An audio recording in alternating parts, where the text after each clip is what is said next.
good day all, especially to the Honourable Donaldson Romeo and members of the media.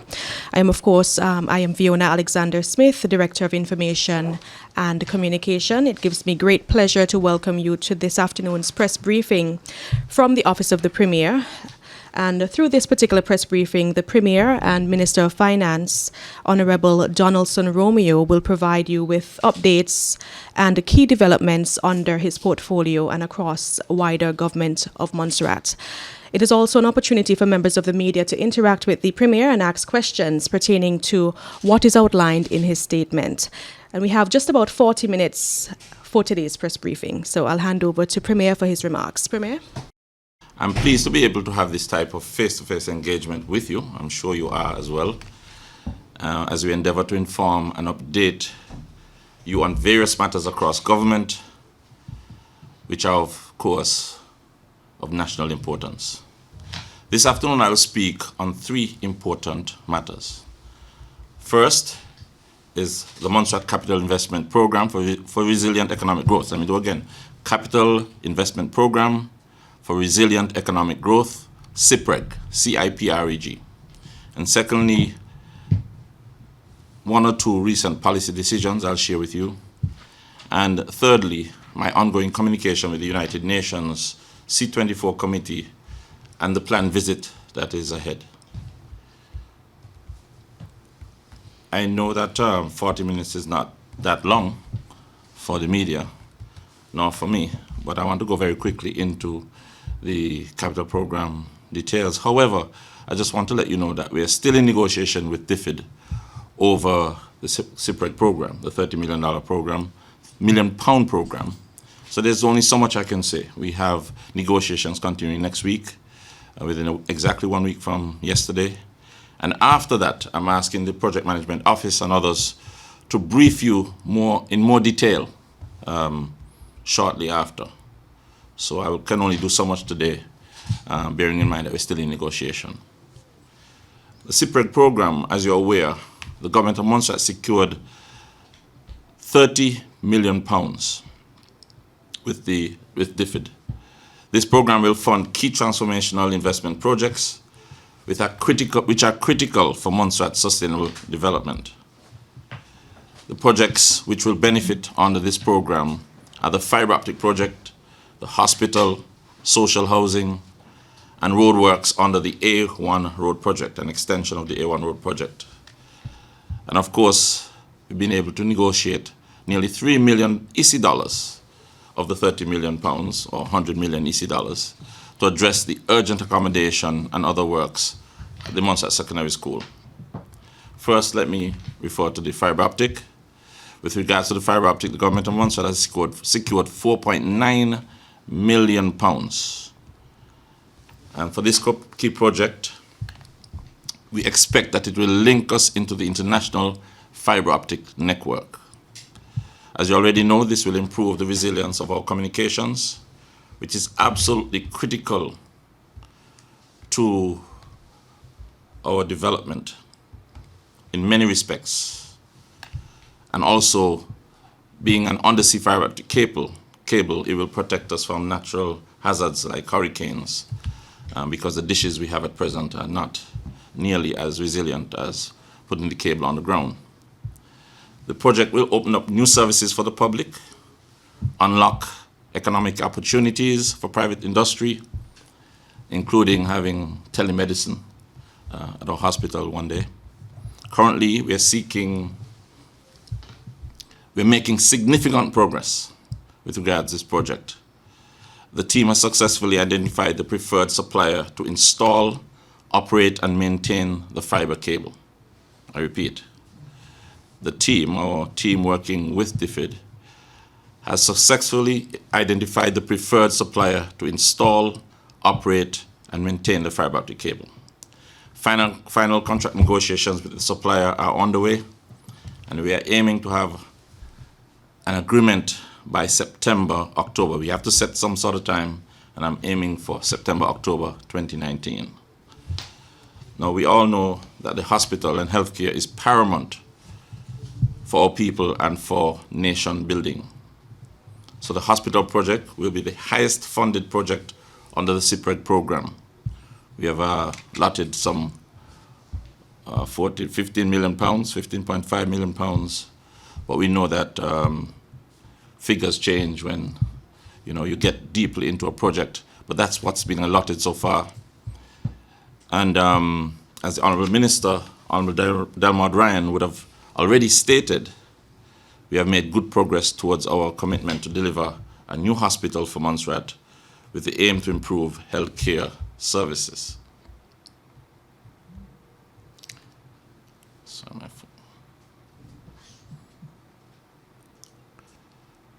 Within the next week, we will be seeking tender proposals for an updated hospital design for the Glendon site, which will also include the cost associated with the construction. Once we agree on the cost estimates for these designs, then the next stage will be to agree the funding amount and to progress the design towards construction. That is significant progress in a few weeks of working with DFID. The next phase of the social housing, which is quite a popular matter. We haven't had social housing in any large scale for nearly 15 years. And Government of Montserrat has agreed that social housing will be considered part of the CIPREG program. And to access this funding, Government of Montserrat is doing the following things. First, a review to current social housing model with the aim of making this more efficient and cost-effective. And secondly, to procure value for money designs for the next phase of social housing for multi-story and single dwellings. The terms of reference for the review of the current social housing model and inviting designs for the dwellings have been finalized. It is expected that the tendering process will begin later this month to support the implementation of this project. I think I need to repeat that. The terms of reference for the review of the current social housing model and inviting designs for the dwellings have been finalized, and it is expected that the tendering process will begin later this month to support the implementation of this project. And as I said, a total of about 4.3 million pounds, somewhere over 13 to 14 million EC dollars is secured for social housing. On the road improvements, the project to improve the A1 road worth up to 3 million pounds and roughly 13 million EC dollars is progressing with the road surveying well underway.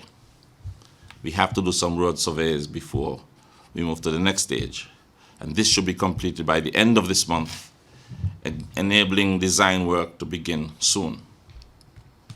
And at the Montserrat Secondary School, where we've secured, as I said before, about 3 million EC dollars to address the accommodation issues and others that have arisen.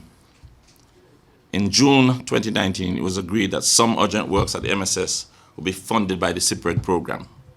And last month, we secured pre-project expenditure of approximately 100,000 EC dollars to progress these works. So we got $100,000 to progress the works, the technical works needed to advance to the next stage. And the works will include the following: a comprehensive structural assessment of blocks L and M, which are currently not in use. The assessment will be put out for tender this very week as we speak, and it will aim to provide a better understanding of how the buildings can be rehabilitated for future use. And restoring much needed classroom space. That is the main issue that we're challenged with, getting more classroom space. The outcome of this assessment will inform the next steps. In addition to the structural assessment, the CIPREG will fund other critical works on the MSS campus, and we are working hard to ensure these are completed as soon as possible this year. The government is committed to building 4 new classrooms within 2 structures on the MSS site. The procurement process has started with the aim to progress to construction as soon as possible so that our staff and students have the space they require certainly a vast improvement to the situation right now. We are also starting procurement for the construction of the U-drain protection on the school site, and this will be implemented by the Ministry of Communication Works, Energy and Labour. The MSS will also see the construction of a new building for the toilets on the campus. Redesign work for the toilet block has been initiated to include disability access on this facility, and that is something new that's being added and therefore takes more time to adjust the designs. And additional topographical and ground survey works will also be conducted to support construction because of the change in site from where we intended to put those buildings. We wanted to use the playing fields which are level, and in order not to take up too much of the playing field space which is already taken by other buildings, we moved to a new site, and that site, as I said, would require ground survey works and a change in design. Plans have also advanced for an improved environment and facilities for staff and students who use the pupil support unit. This will be housed in a much more fit-for-purpose space on the UWIC campus. A proposed rental agreement has been developed, and it is currently being finalized. We are also progressing designs to refurbish the library and staff room at the school. The MCWL is producing the scope, drawings, and estimates for this work. Once these have been finalized, we will move to the procurement stage, and we are anxious to get to that stage. As you would imagine, I announced in my budget speech on the short-term projects, and these are some of them. And as they go to procurement, we want, of course, to lead to some employment and work in the short term. Now, under the EDF 11, where we secured 18.5 million euro, in addition to the CIPREC program, the Government of Montserrat's financial agreement with the European Union will make it possible for us to provide greater focus on the development of tourism, and this is essential, as you know, for economic growth. Having approved the new tourism strategy, the Government of Montserrat secured grant funding from the European Development Fund to the tune of 6.1 million EC dollars. The bulk of these funds have been earmarked for a series of projects which are designed to attract visitors to Montserrat, while also ensuring that the island is in a position to provide a memorable visitor experience. And if you allow me, these projects include the development of a new destination website, enhancement of trails and viewing sites, improvement of directional signage, tourism industry training and capacity building, improvement of beach facilities, a tourism environmental and awareness campaign, and construction of a volcano interpretation center. As you can imagine, the spin-off benefits will be felt throughout the community, from tour and taxi operators to owners of accommodation and food establishments, as well as contractors, of course, and laborers who do the work. That will soon go to procurement. I'm pushing real hard to see that that happens, and that is why this government is taking as much time now to focus on getting our negotiations and our projects out so that people will feel the weight of what has been stated in my budget speech. And that is why today I'm briefing you on some of what's happening. And as I said, next week and later, after our negotiations with DFID, you will hear much more. Under the tourism projects, there's also signage, as I said before. Montserrat has approximately 180 existing signs across the island. However, many of them need to be repaired or completely replaced.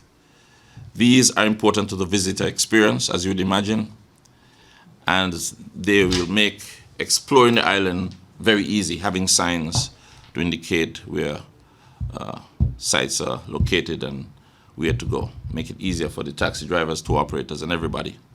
And of course, that will be educational and make the experience more enjoyable.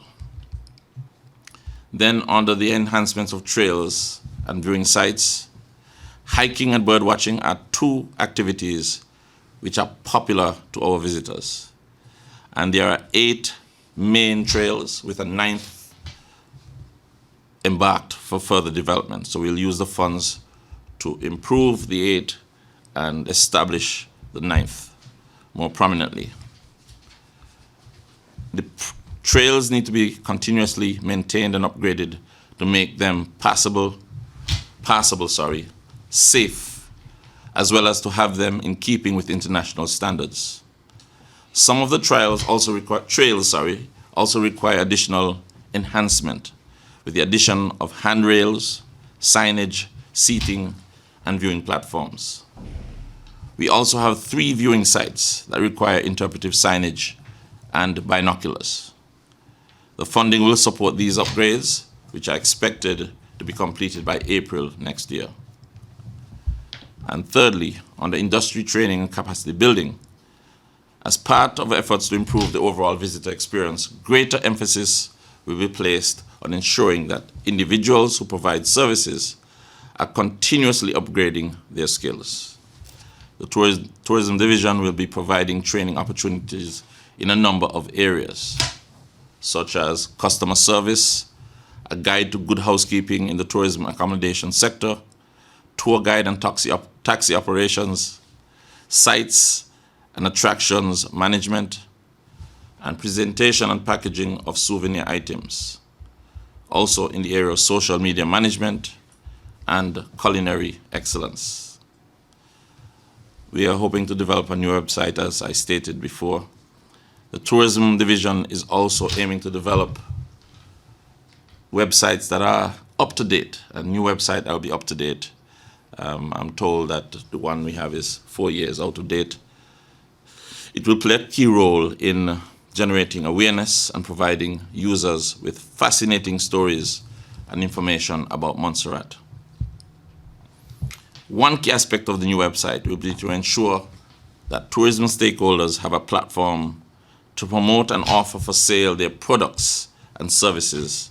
For example, accommodation, tours, and transportation. This is something that many persons have asked for repeatedly.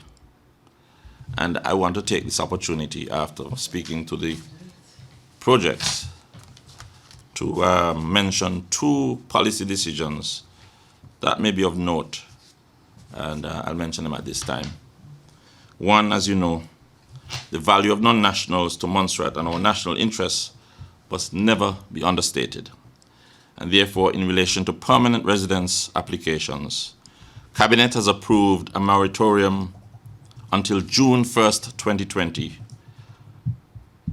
on the saving requirements for persons who have been resident in Montserrat for 12 years or more. The savings requirement, you know, is 5,000 EC dollars. So this moratorium will waiver the requirement for 5,000 EC dollars savings. But all other criteria remain the same. And applicants will have to show proof that they are able to maintain themselves, whether through gainful employment or spousal and family support.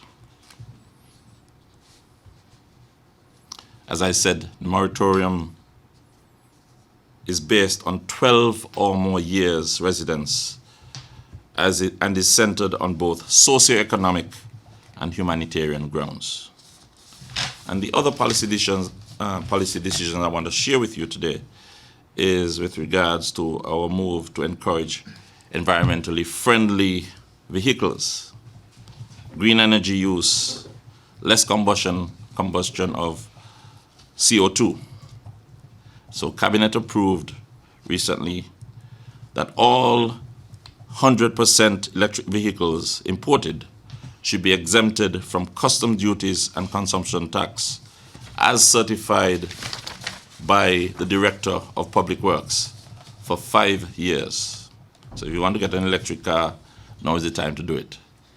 However, processing fee will be payable in all cases. Then, with regards to hybrid vehicles imported, they'll be exempted from customs duties only, as certified by the Director of Public Works for 2 years. All other hybrid vehicles, other than plug-in hybrid vehicles imported, are to be exempted from consumption tax only, as certified by the Director of Public Works for 2 years. Then, with regards to replacement batteries and charging stations, they'll be exempted from customs duties and consumption tax for a period of 5 years. The processing fee of 5% will be payable in all cases. So if you want to get a duty-free vehicle that politicians can get and other people apply for, there is your opportunity.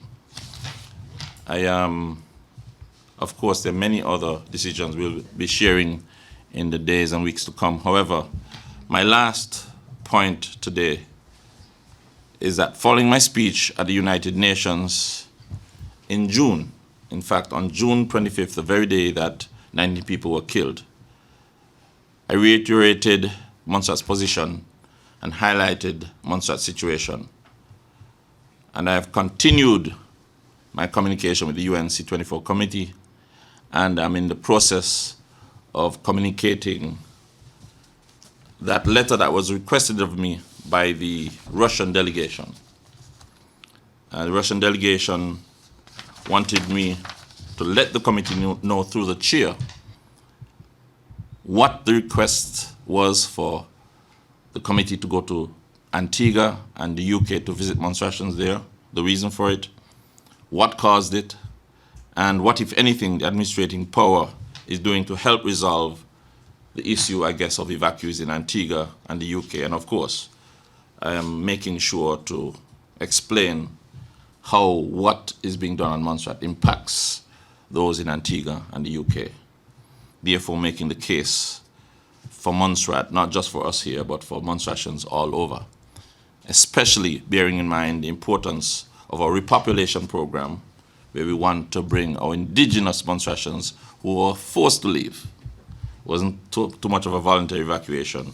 So we want to make sure we share that information with the UN committee, who is in a position, as they are tasked, to assist us with negotiating with Her Majesty's government a way forward. And as you know, we've had a stronghold and deadlock for 20 plus years, and I'm confident that these actions by the Government of Montserrat will make a significant difference going forward. I don't want to take much more of your time, and I know you have a few questions that I'm ready to receive. Now over to the media. Now your time to ask any questions pertaining to matters raised in Premier's statement.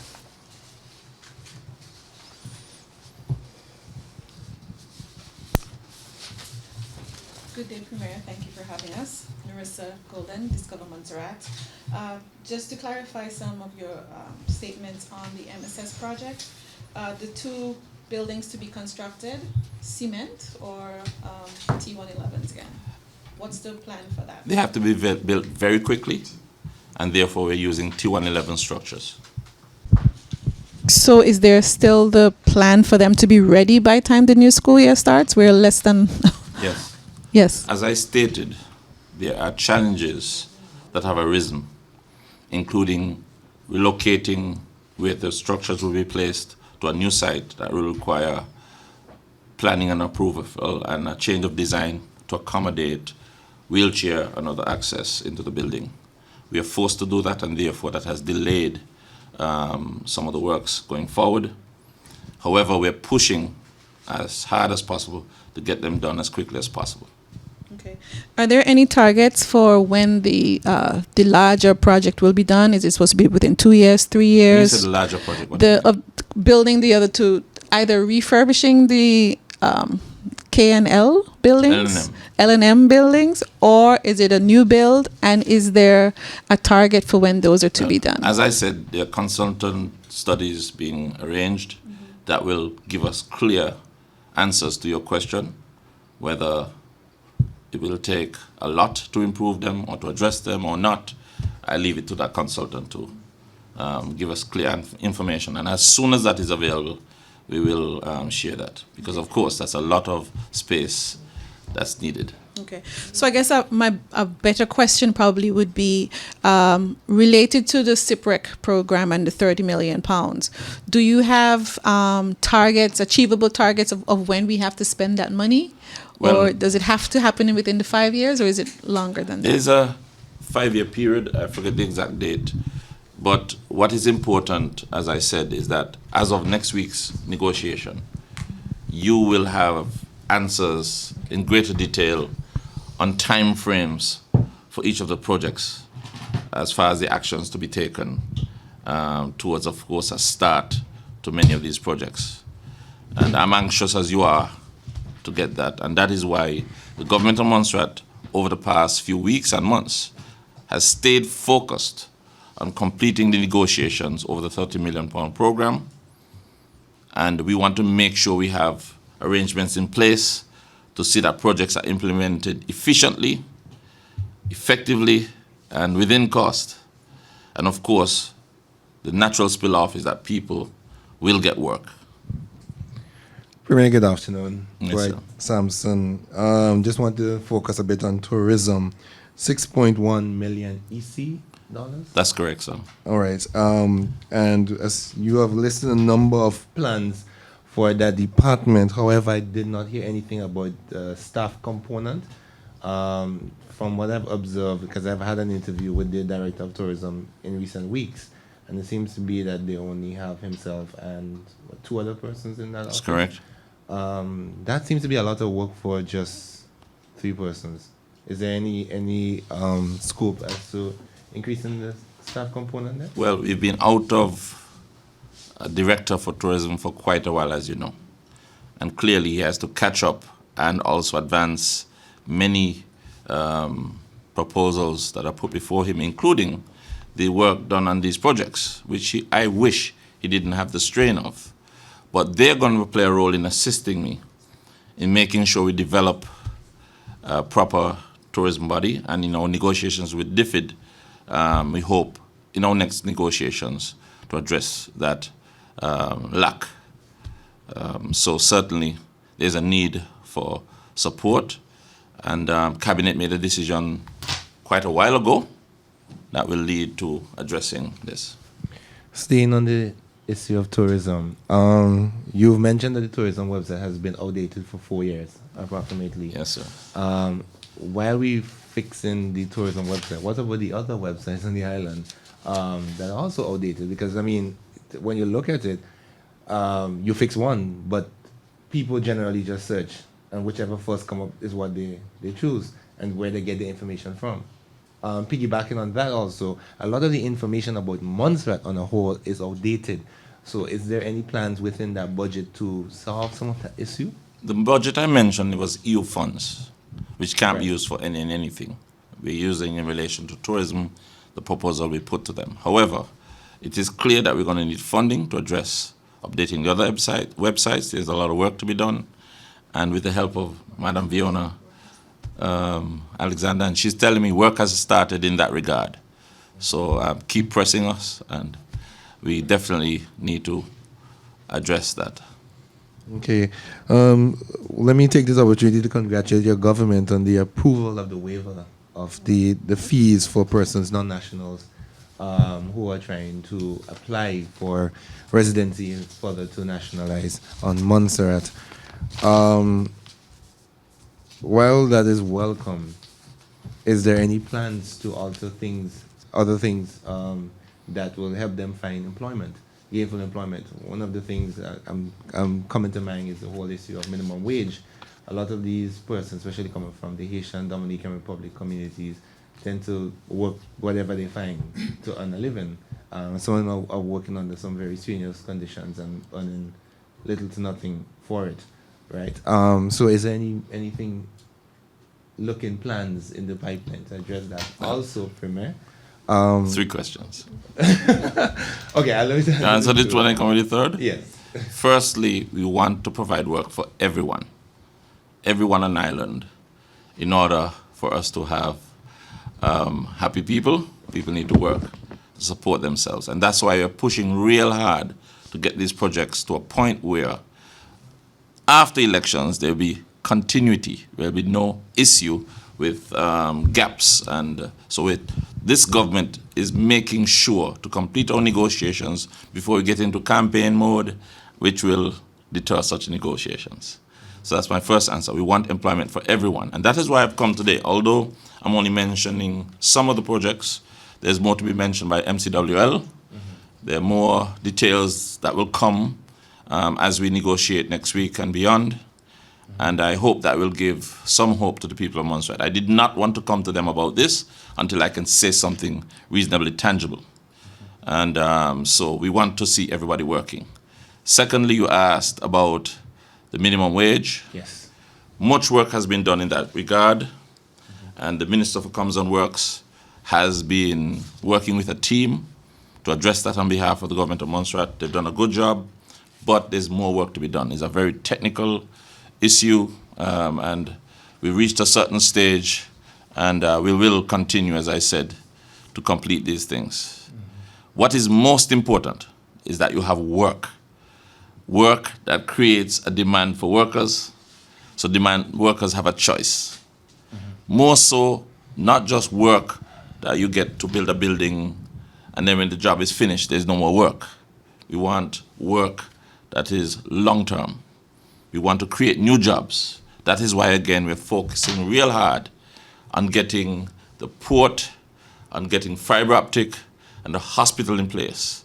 These projects, key projects, send a message to both local and foreign investors that we're serious about going forward.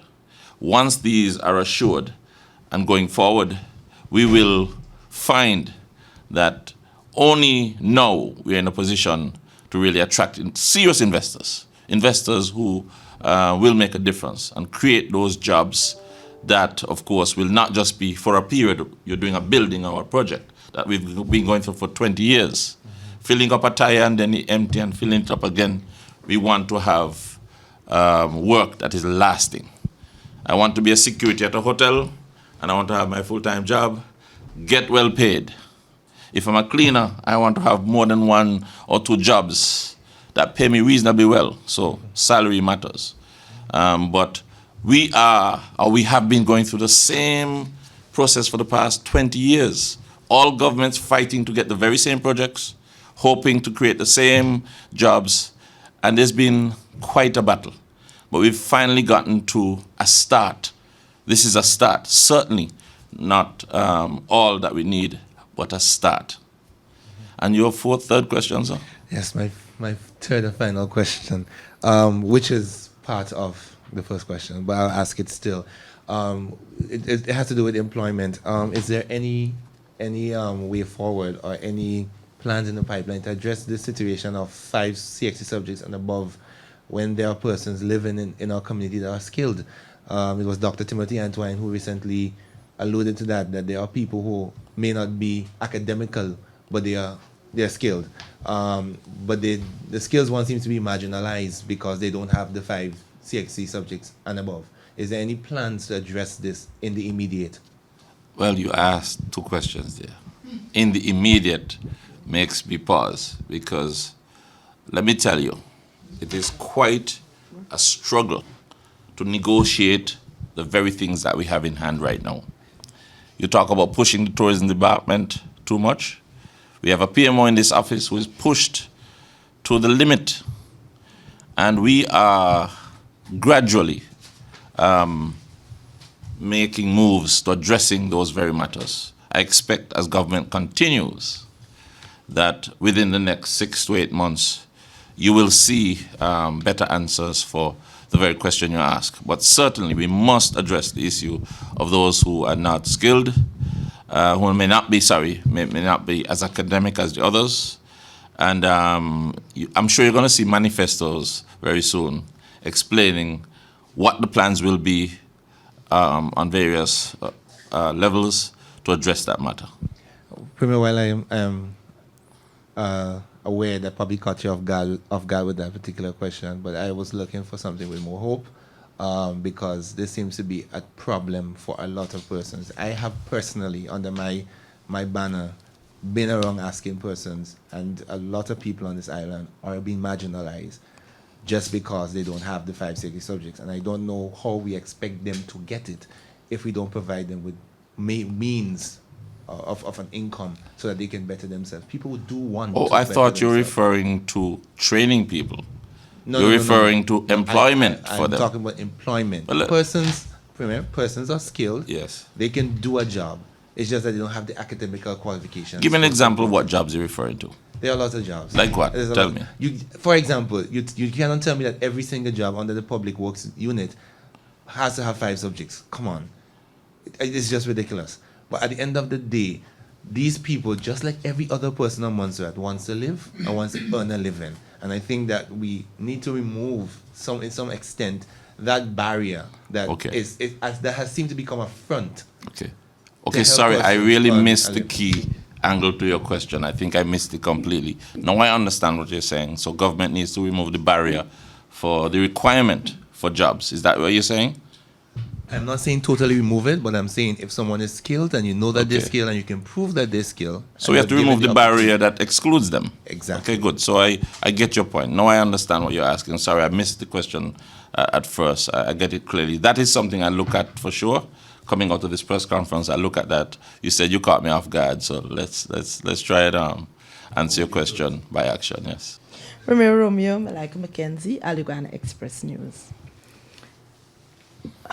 A question. It has not come up in what you've put forward today. Did your government have an MOU with DR Diagnostic, and why hasn't it been revisited?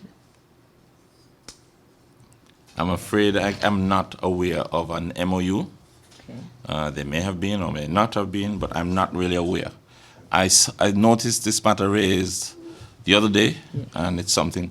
I've not been approached by the company you mentioned, and after this press conference, I certainly will make some inquiries. But that was just raised to me just a few days ago, and it's certainly something we're concerned about, and I'll look into the matter. Thank you. Can I also say, as much as possible, can we restrict our questions to matters outlined in the statement presented today? Please. Yes. Remember, have to do follow-up to gain added information. So we're asking that you tailor the question specific to areas covered in his presentation. No Yes. problem. You've alluded a lot about elections, Premier. And there have been a lot of questions about when elections will be called. When can we expect to hear a date set Well, for I general know that wasn't election? part of my briefing, but of course I expected that question. That is supposed to be not a secret, but be a card held to my chest, if you don't mind. But certainly Parliament will have to be dissolved in the first week of October, just about then. And certainly between now and then, I expect that you will know exactly when. But no joke, really. Remember I said earlier, and I'm very serious about this government has focused on making sure we complete the negotiations under the £30 million CIPREG program, making sure the €18.5 million sections of it that could be spent soon are spent soon. I faced the challenge early this year of signing an agreement that could have meant quicker action on projects, but would have cost people much more. Housing was not included in the £30 million program. And it took us months to challenge and to work with DFID to see that housing was included. We also wanted to make sure that a decent package was considered for the hospital. We also got the hot mix plant that we've been trying to get for decades, long before this government, into the package. We're going to be able to improve the A1 road to a greater extent than we would have if we had signed it off early. So that you have the fiber optic coming under the sea. It comes under the sea, then it's overground. We want to make sure that as far as possible, the main vertebrae, the backbone, main road, is going to have power lines and utilities underground. So all of these projects combined make a huge difference for employment, make a huge difference for resilience, make a huge difference for encouraging investment, which you know full well will not happen unless there is a clear picture and confidence sent to the world and to our local people that these sort of projects are in place, the projects that we've been fighting for many, many years. So, after we have done our job of representing you as best as we can to secure as much as possible for you, the bell will ring and the game will begin. Thank you. Thank you. James White from Radio Montserrat. Mr. Premier, Yes, sir. you know my whole position on the whole election issue. Yes, sir. And I hope you would acknowledge that the question asked by my colleague is a legitimate one, because you would have alluded to manifestos and so on and so forth. Holding it close to your chest, let's look at a time frame when you hope that you'll be able to finalize your negotiations. Well, as I said, next week will tell us largely where we are and will be. We will see beyond that whether more or there will be other negotiations, but I could assure you that it's clear there is not a lot of time before us. But again, sir, I insist that this government has focused on catching the fish that we've been fighting for many, many years. We can't afford to let the fish get away. And, when you get into campaign mode, fighting one another, the crab in the barrel thing, you miss the opportunity, the ladder to get you out of the barrel. My job is to be an ant. The Bible says, pat on the ant and not pat on the crab. All of us have crab and ant characteristics, and I have to be careful to focus on being the ant. And the ant looks for proper ladders out of the barrel, while crabs try and pull you down. And I'm very serious about this. And please notice, you can hear from my voice, I have more energy than many people think. In that, I have stayed away from the crab wars. Internal, external, upturnal, downturnal, crab wars. I've ignored a lot of things thrown at me to stay focused on the ant job of finding a ladder out of the barrel. Because guess what? Next to the barrel of crabs with no cover on it is another pot, cooking, well seasoned for the crabs. And I don't want Montserratians to continue to be crab food. Yeah, but Mr. Premier, you know that timing is everything. Absolutely. And you can go on Yes, yes. for so long, That is correct. right? But let's move on. Yes, sir. We'll take up the other discussions. If and a you're sidebar. thinking of declaring your hand, Mr. James, you still have time. Let's get to the questions.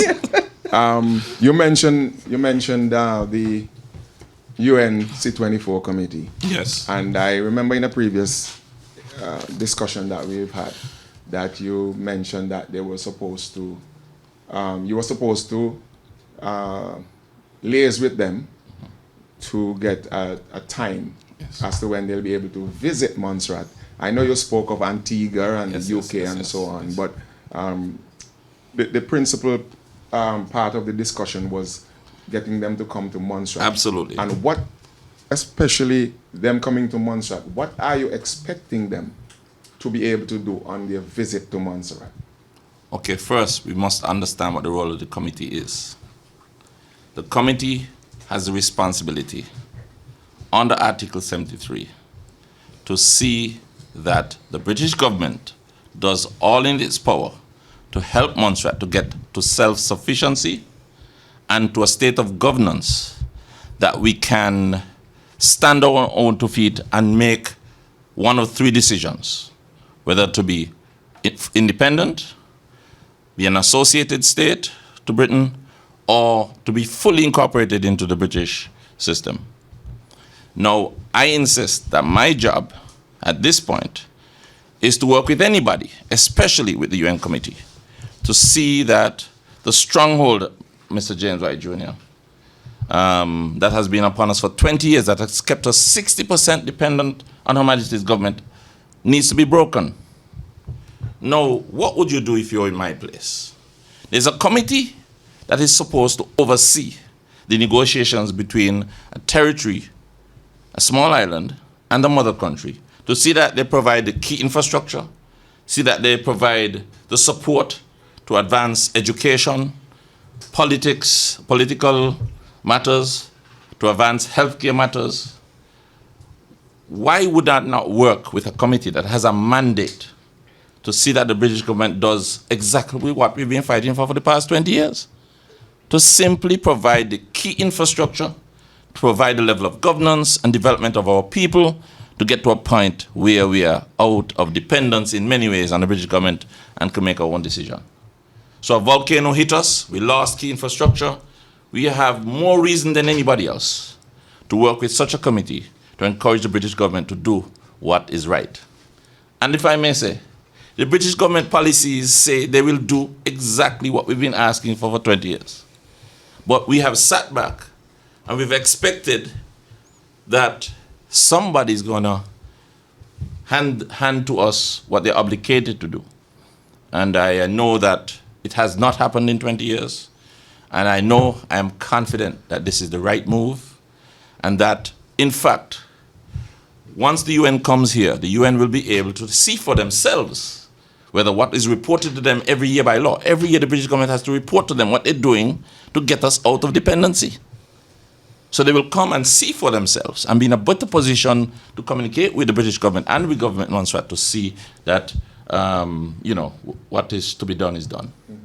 And note, Mr. James Wright John, if you remember, 20 years ago, 22 years ago, I remember you asking a question in a press conference to the Undersecretary of State. I don't know if you remember the question. The question was, how much confidence can we put in the British government's promises to deliver on the same things I'm talking about? And you were not very happy with the answer. 20 years has passed, and we still have the same port that was there when you spoke, and a bit improved hospital to what was then. But we still have several hundred people waiting for housing. We still have, as you know, and I could go on and on. So really and truly, we can't keep doing the same thing to get new results. I think the committee, when it comes, will be in a position to hear, not just from the Premier, but from the people of Montserrat, what their priorities are and whether they're being met. Mm-hmm. Mr. Premier, it's interesting that you brought up the whole idea of a question that was asked so long ago. Yes. My question now would be, what weight would the UNC24 committee has to ensure that the British government would be able to do what is required of them or obligated to do by law? May I ask a question? Let's try and draw an analogy. You're a single mother. You have a child for a man who is married. You're the outside. I'm being plain so people can understand. The court rules that the man has a legal responsibility and to support you and the child, that is his child. And that there is the court has a role to play to see that this happens. Would you stay at home and simply say, the man not support me and grumble? Or would you simply go to the court and say, look, there's been a delay in the payment to my account from this gentleman, James Green or James Fred White, who has not been making his payments. You go respectfully. You didn't go to embarrass anybody, because that's the neutral party to which you go. Would you go to the court or would you stay home and grumble? How do you access what do you call it? A will. How do you access a legal right unless you involve the court? So, as I said, and I'm begging you, please, media people, if you want to really drill me, I'm willing to be drilled. We are at the point now where everybody needs to understand the rights of the people of Montserrat, the obligations of Her Majesty's government. Those out there who are trying to trash this don't know a word. They don't have a clue what they're saying. And they're not ready to lead government if they don't understand what I'm saying. It is a fact. The truth is that all I'm doing is respectfully engaging a committee that has a responsibility to see that negotiations between the British government and the Government of Montserrat are successful in providing the tools we need to fish, so that one day we can say, thank you very much. We now have a fishing boat, we have a strategy, we have, all that's necessary to go and fish and support ourselves. Let's go back a bit further. You know why the UN Committee was formed? In 1961, 1 year before I was born. It was formed because there were a lot of rebellion between French, Dutch, and British overseas territories with the mother country. And the UN said, no, we need to find a neutral party to assist with negotiating former slaves out of the situation where they want to run their own government, they want to run their own affairs, and they don't have the means by which to do it. So therefore, the need for this committee and the legally binding requirements that were put in place to make sure that the poorer, weaker man has a chance to get on his own 2 feet. We have not been using it effectively. We've had people going to the UN and giving speeches.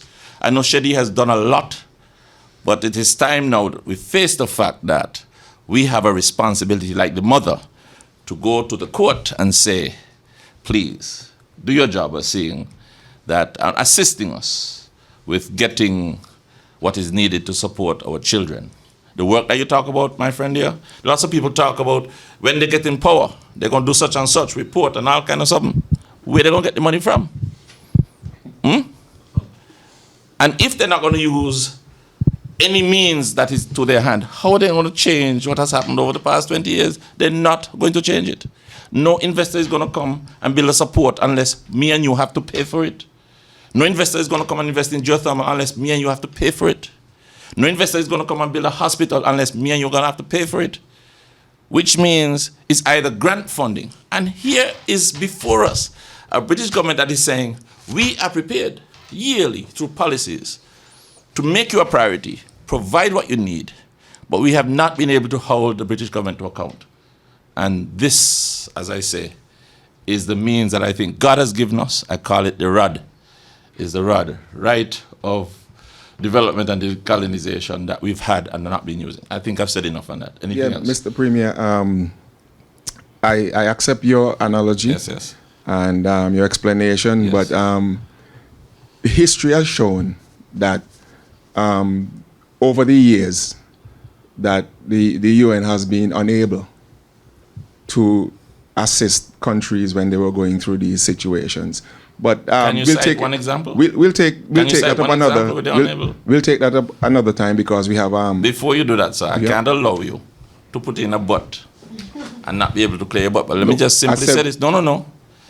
Whether they've been able in the past or not, the people of Montserrat have never united around their right to make use of, and I guarantee you that since you don't know what it took to get them to visit, just the visit alone is going to have a huge impact. Whether you believe it or not, the British government is very concerned about everything I say at the UN and what the visit will result in. You asked me to raise one. Yes. Can I push forward? We're using Britain right now. Yes. Let us use reparations after slavery. That is one. The UN the C24 committee is responsible for that? I'm talking about the UN in general. Okay, I'm not referring to, I'm referring to a specific committee, sir. But if the UN, I'm saying, Mr. Premier, if the UN general body is unable to agree to that. That's a big difference. Right? Two different things. So it means that the C24 that's two different things. Forgive me. is limited. No. That has nothing to do, Mr. James Wright Jr. Let's move on, Mr. Premier. Let's move on. That has nothing to do with the role of the C24 committee. Let's move on. Good. You spoke about this moratorium, Yes. 2020, for people who want to pursue residency status. One of the problems I have with the whole issue, is there any move to sort of synchronize the whole thing with the other overseas territories? Because one of the things that I've heard in these ceremonies is, if you are staying in Montserrat, make sure that you are willing to assist Montserrat in its redevelopment. And when it goes on to the naturalization part, when you go over, if you're going to the UK and you go up there, you tell them, you know, that Montserrat is still nice. You spread Montserrat situation. You know, there are times when some people leave here and go to the UK, and at the end of the duration of their passports, you know, some of them are sent back to their islands of origin. What is the situation with that whole thing? You're referring to persons who travel to the UK without the British passport that has guarantees you the right of abode. Right. They would use the Montserrat passport after they would have spent their residency period. Yes. And their naturalization maybe 3 years after. Unfortunately, having that so-called Montserrat passport did not and has not exempted us from certain immigration regulations in Britain. And they're insisting that you have that passport that gives you the right of abode. And that's what's the case. Whether you're asking whether we should fight to see that the passport, the Montserrat passport, let's call it, is respected and allows for that right to live on a board, is that what you're asking? Yes, and at some point in time, that these people who would have had the Montserrat passport, they would seek naturalization and so on. Mm-hmm. Yeah, well, so how would you hope to regularize that? Because some of the other territories, they've gone through that procedure. In some islands like the Caymans and so, for instance, they would put up like $30,000. It would serve as a deterrent, yes, sir. Right? $30,000 plus whatever, you know. So do how are we gonna, before you can get that residency or naturalization? Okay. Let me just explain. If you know BVI is one of the toughest places when it comes to immigration. As we speak, BVI is regularizing the stay of over 3,000 non-nationals. 3,000. They're gonna stabilize their relationship, and then from there on, enforce or put in place new immigration regulations that are suited to the situation. So I'm asking, yes, if we are going to regularize the whole thing. That is the whole point. Respect those who've been here for more than 12 years. It normally requires 5 to 8 years, depending on when you got here, to apply. Somebody has lived there for 12 years, has lived for more than a decade of their life, and to have to go in for time and not, be recognized is something that we are addressing. Montserratians are leaving and going. Non-nationals leave and go. My 2 children are in America, progressing their lives after secondary school, and one was working in customs. I'm being frank. Not just non-nationals leave, Montserratians are leaving too. That doesn't mean that I should treat or marginalize a few who deserve, who have worked hard for a long time, like me and you. Some of them are not able to raise the $5,000 in savings, but they've been here, they've been paying rent, they've been working. And all this is doing is regularizing, and of course, as I said, they still have to fulfill the criteria of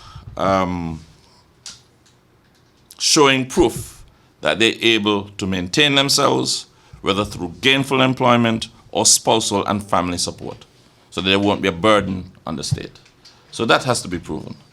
We're encouraging people to stay who have stayed, and what is important, as the gentleman asked before, is work and opportunities to advance oneself and stay in this beautiful, warm, friendly climate that we love.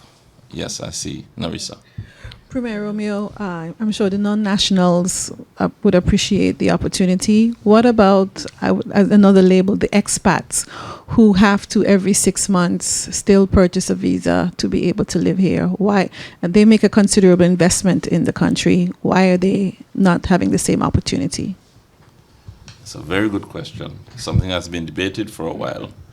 And certainly, I tell you, it's not everything I have on my slate to address, but that's certainly one that has been a reason that, out of respect, I must make sure I say that it needs to be reviewed and looked at for certain. And as I said, going forward, we want to regularize all these relationships, get a comprehensive immigration policy in place. But first, we're addressing the few compared to BVI and others who have been here for a long time. And then going forward, as I said, once there's continuity with government, these matters will be addressed.